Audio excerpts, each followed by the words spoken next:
Olá, bem-vindo a mais um vídeo da Trade for Life, aqui é Leonardo Nunes. No vídeo de hoje a gente vai falar sério, vai falar muito sério, é isso mesmo, vamos falar sério. Eu tô rindo, mas vamos falar sério. A gente vai falar sobre populismo, e populismo do Bolsonaro, que acabou afetando e derrubando a Bolsa Brasileira. A inflação chegou e já vai trazendo canetada do governo, interferência no livre mercado, como isso vai repercutir nos seus investimentos. Vamos trazer também aqui o Michael Burry, aquele grande investidor do filme A Grande Aposta, que ficou famoso no mundo inteiro, está colocando o risco de hiperinflação dos Estados Unidos. A gente vai comentar essa matéria interessante aqui. Então, se você está preparado para a verdade, aperte o cinto porque vamos lá.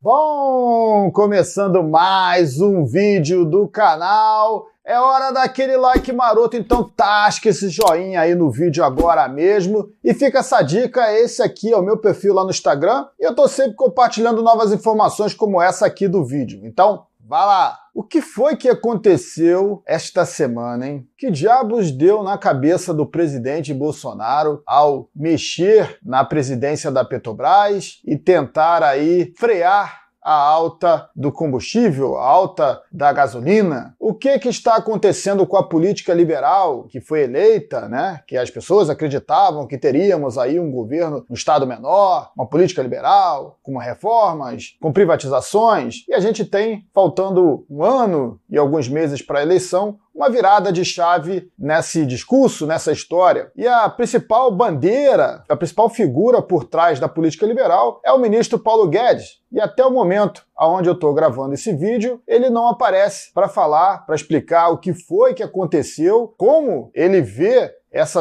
interferência do Estado. Um liberal como ele sabe que a interferência do Estado na economia só traz problemas. A interferência do Estado no livre mercado nunca funcionou. E a posição do Paulo Guedes ali era influenciar o governo nesse aspecto. Aonde foi que isso falhou? Bem, talvez você esteja agora pensando, mas tem que abaixar o preço da gasolina, a gasolina está muito cara. Sim, eu preciso de preços mais em conta. Você que acompanha este canal, você que já vem acompanhando os meus vídeos, já adquiriu conhecimento e sabe que a inflação é inevitável. E a inflação não foi criada no Brasil, não somente no Brasil, ela foi criada no mundo inteiro. Temos uma política que eu sempre falo aqui, a política de expansão de bancos centrais, uma política de impressão de moeda, redução de juros. Durante a pandemia, os governos gastaram muito, com muita impressão de moeda também de bancos centrais para resgatar a economia. É por isso que a Bolsa de Valores não quebrou em 2020, a gente teve ali algumas semanas de queda e voltou a subir. É por isso que o seu investimento está subindo no momento que a economia está passando por uma série de dificuldades, por causa dessa interferência de bancos centrais e também do Estado. Mas isso tem um preço, isso inevitavelmente acaba trazendo desvalorização das moedas fiduciárias ao redor do mundo. E a gente tem inflação. Então, como eu trouxe no último vídeo aqui, as commodities estão subindo. A inflação chegou. O petróleo está em alta, as agrícolas estão em alta, o minério, o aço, tudo está em alta. Não é o preço, na verdade, que está subindo, são as moedas que estão perdendo poder de compra. Quanto mais oferta de moeda circulando na economia, maior serão os preços, né? Já que a oferta continua a mesma. E a gente tem aí uma dificuldade maior, porque a oferta de produtos e a produção do mundo durante a pandemia também foi desacelerada. Então o mundo continua com uma demanda parecida ou maior do que a gente via antes da pandemia, e a produção do mundo caiu drasticamente. Então os preços já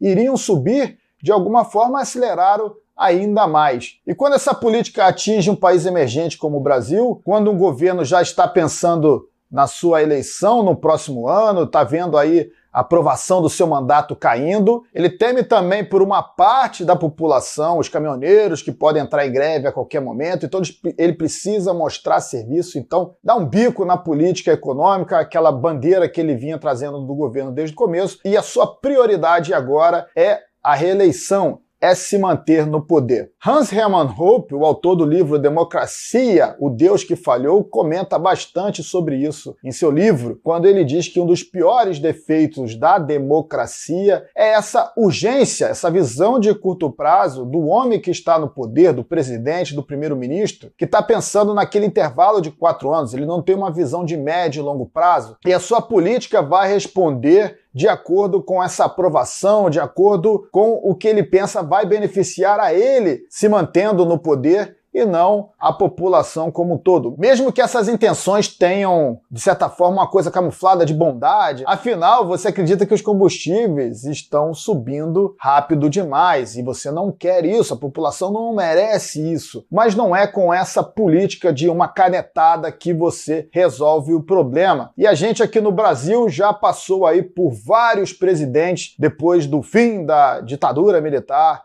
os civis de volta nesse sistema democrático, desde 89, a gente pode colocar antes aí, durante o governo Sarney, mesmo que ele não tenha sido eleito pelo povo, já era um governo civil. Desde aquele governo a gente tem essa visão socialista da canetada. E a Petrobras hoje é um monopólio e, por ser um monopólio, ela agrava ainda mais o problema, né? Ela sempre serviu como um grande balcão de emprego, ela tem aí um sindicato forte de pessoas atuantes que não querem deixar o funcionalismo público e existe um jargão chamado petróleo é nosso, que é um jargão utilizado para manter esse centro, para manter essa empresa que não deveria estar na mão do Estado. Se o petróleo é nosso, o governo deveria abrir para que a população, para que empresas pudessem administrar bem esse petróleo, pagando os devidos impostos ao governo, e não o governo oferecer um serviço ruim, como oferece hoje em dia. Para você ter uma ideia, mais de 50% do valor que você paga na bomba de gasolina está embutido em impostos. É isso mesmo, a mesma gasolina produzida no Brasil, que é mandada para o Paraguai, por exemplo, ela é vendida lá bem mais barata que no Brasil. Então, se você quer realmente abaixar o preço da gasolina para a população, você tem que reduzir o Estado, fazer uma grande reforma, conter gastos. Você consegue reduzir os impostos da gasolina, por exemplo, ajudando a população, se é isso que você pretende. Quando você coloca aí a coisa na base da canetada, você traz um ambiente de extrema insegurança para o país. E estamos agora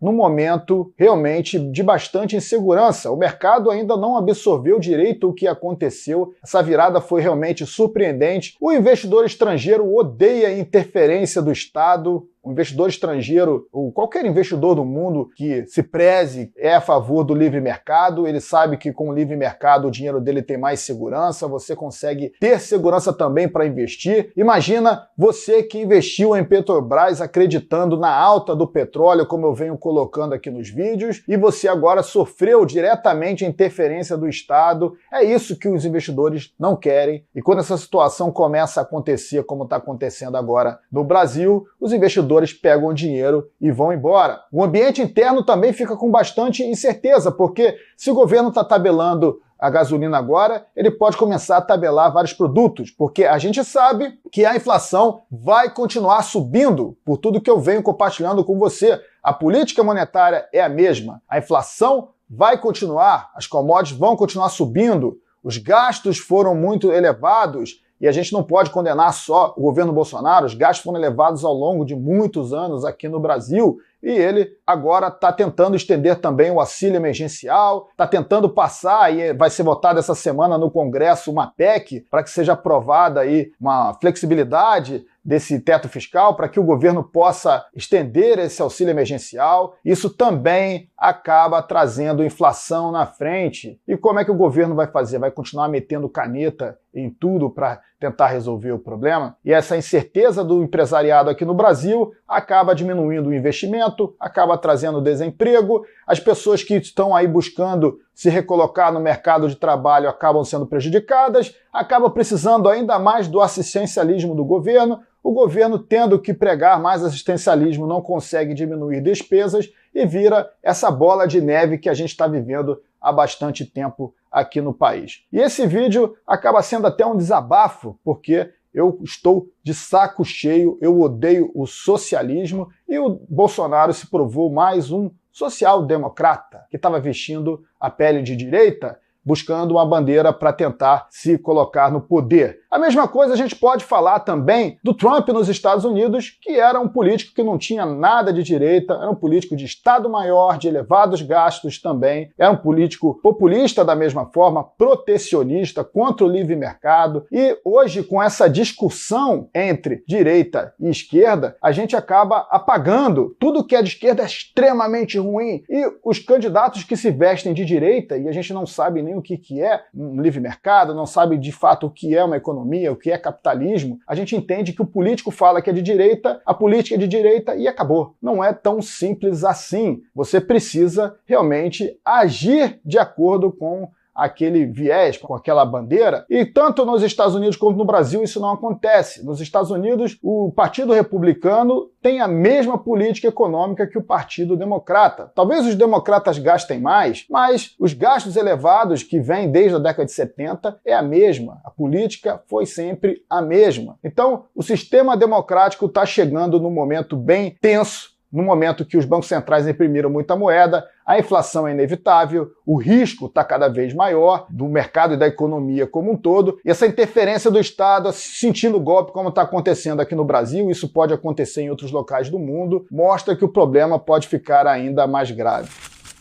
Bom, temos que falar de coisa boa também. E tem coisa boa nisso? Tem coisa boa para você também. Já que a inflação é inevitável, que as commodities irão continuar subindo, você precisa investir para se beneficiar deste momento, investindo em ações de commodities, investindo em metais preciosos, como eu venho colocando aqui. E existe uma grande oportunidade aqui no Brasil, que é o mercado agrícola. E você também pode investir no mercado agrícola através do seu computador, sem pisar numa fazenda, com a assinatura Agrícolas. Com a assinatura Agrícolas, você vai investir no boi gordo, no milho, com segurança, aprendendo um sistema de manejo de risco, de dobras, onde a gente maximiza os lucros de um investimento e, com isso, os assinantes agrícolas têm conseguido excelentes performances durante essa política de expansão. Então, tudo isso que está acontecendo torna-se uma grande oportunidade. E para você que quer participar da assinatura Agrícolas, você que não conseguiu entrar na última turma, a turma 9 no final do ano passado, você vai ter uma nova chance. A turma 10 abre no dia 10 de março. É isso mesmo, no próximo dia 10 de março vai abrir uma nova turma da assinatura Agrícolas para você investir comigo no boi gordo, no milho, aproveitar essa política de expansão e defender o seu patrimônio da inflação e da interferência do Estado também. Então aqui embaixo, na descrição desse vídeo, você vai encontrar um link. E nesse link você coloca aí o seu e-mail, o seu WhatsApp para receber mais informações e estar atento para este grande lançamento. Então, vai lá!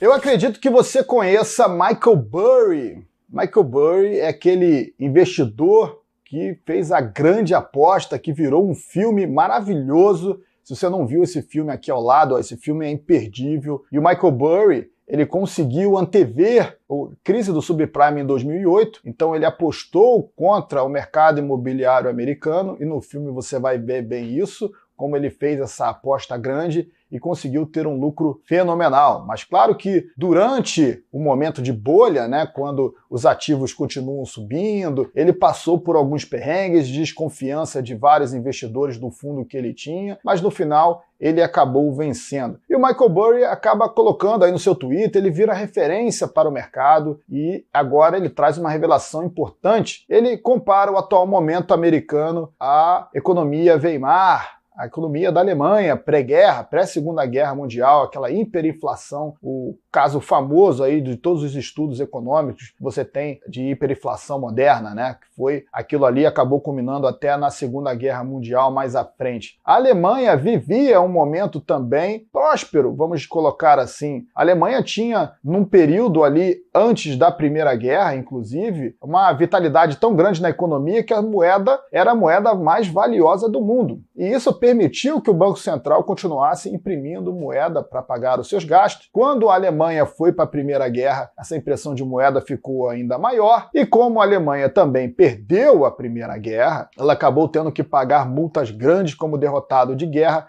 Para isso ela usou a impressora e acabou de uns anos entrando numa grande crise que levou a Alemanha a uma hiperinflação. Esse caso está bem simplificado aqui nessa matéria ao lado do Zero Hedge, onde o Michael Burry compara os dois momentos, o momento atual dos Estados Unidos e o momento da República Weimar lá atrás. A coincidência é interessante porque a República Weimar viveu um período legal durante 10 anos. A política monetária de impressão de moeda, com uma moeda forte, uma economia que parecia estar crescendo, ela funcionou durante 10 anos. Mas quando vem a crise, quando a inflação chega de fato, ela acontece de forma muito rápida. Então, em menos de um ano após esses 10 anos, a economia implodiu, é isso mesmo. E ele está comparando bastante, porque a gente coloca em 2011, que foi a primeira intervenção do Banco Central, depois dessa crise que fez o Michael Burry ficar bilionário, extremamente conhecido, né? Depois que o Banco Central começou o primeiro quantitative easing, né? A primeira grande impressão de moeda, até hoje passam-se 10 anos. E durante esse período foi um período muito interessante para os Estados Unidos, né? A bolsa subiu bastante nesse período, a sensação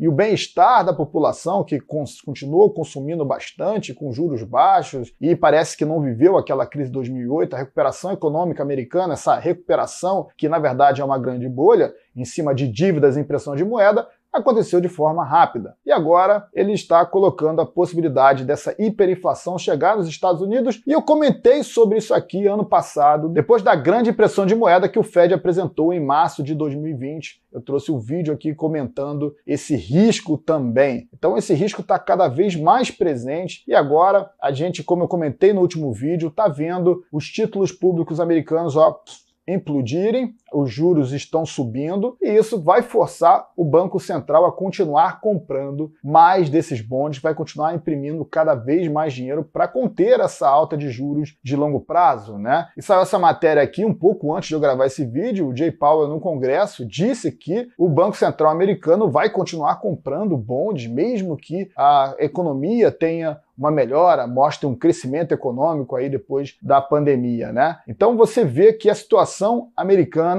é bastante grave, e toda essa impressão de moeda, como aconteceu lá com a República Weimar, que vai trazendo, como eu disse na primeira parte, a alta das commodities que estamos vendo hoje, e isso acaba interferindo no mundo inteiro. Os países que tiverem aí seu endividamento controlado, tiverem gastos controlados, um mercado mais livre, conseguirão atrair esse dinheiro que hoje está no mercado americano com a força do dólar. E como o dólar já vem perdendo força, a desconfiança dessa política econômica americana não para de crescer, esse dinheiro vai migrar para os países emergentes principalmente. E o Brasil está perdendo essa grande oportunidade aí de fazer esse dever de casa e atrair esse dinheiro, e a gente conseguir ter uma boa qualidade de vida nos próximos anos. Com essa política que a gente viu aqui, que eu falei recentemente, com esse populismo, vai ser muito difícil que isso aconteça. Mas fique atento, você que está fora do Brasil, que acompanha o canal, como a matéria diz, né? Quando a inflação chega, ela chega de forma muito rápida, e quando ela acontecer de forma muito rápida, essas commodities vão começar a disparar ainda mais. Essa alta de preços recente não significa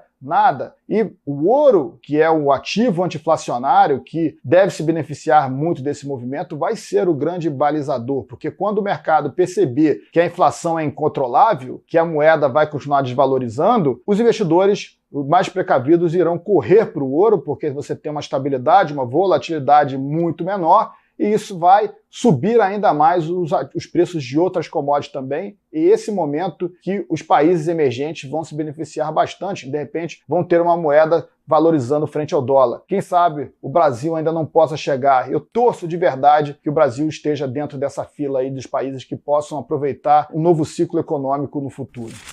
Bom, esse vídeo fica por aqui. Hoje tive que falar sério, tive que desabafar aqui, mas valeu a pena. Comentamos também sobre a matéria do Michael Burry, foi bem legal, né? Vamos lá, R2, fala aí, dá o seu comentário espacial. É, meu garoto. E você, como é que tá vendo essa interferência do Estado no livre mercado? Como é que ficou os seus investimentos? Alguns amigos meus tiveram perdas significativas. Na segunda-feira, reflexo do anúncio da mudança da presidência da Petrobras, tiveram que se movimentar bastante. O movimento é extremamente delicado. Como é que você está vendo isso? Como é que você está se preparando para uma inflação nos Estados Unidos, essa valorização das commodities? Coloca aqui embaixo nos comentários, vai ser um prazer participar com você. Até o próximo vídeo. Tchau!